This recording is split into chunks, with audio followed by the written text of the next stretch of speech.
Okay, I'm going to be doing this entire series of studies through the entire Bible, chapter by chapter, etc. I'm going to be doing these in 3-minute segments. The reason I'm doing it that way is because there's two reasons. One is that people these days are have so much on their plate, so much going on. It's a very busy lifestyle, generally speaking, and briefer looks at things are much more handy. They're a lot more convenient. That's one reason. The other reason is I have an account on TikTok, and the maximum amount of time you're allowed for any one broadcast or whatever on TikTok is 3 minutes. So I'm going to keep these down to 3 minutes each. Now, last time in our first one, we identified that we're going to be using this book.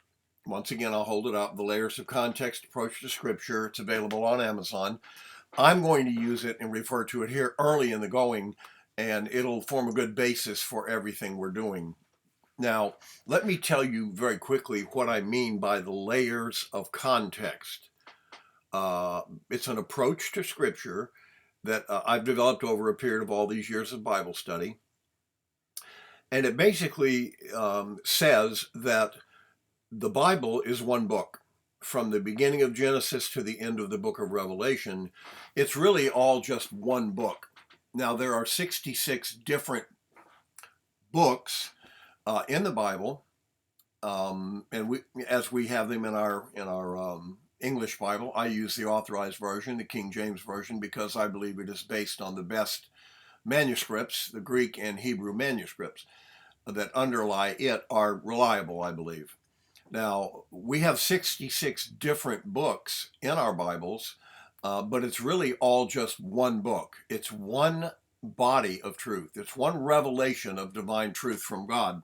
And it doesn't make any sense for us to think that when God puts the truth together over a period of thousands of years and brings it together in book form, in printed form, in written form, seeking to communicate truth to the mind of man, the brain that God created for man, it doesn't make sense that it would just be random.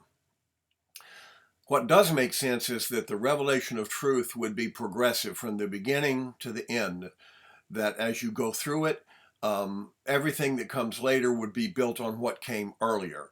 And that's what I mean by context. You can't study anything in the Bible without understanding the full context.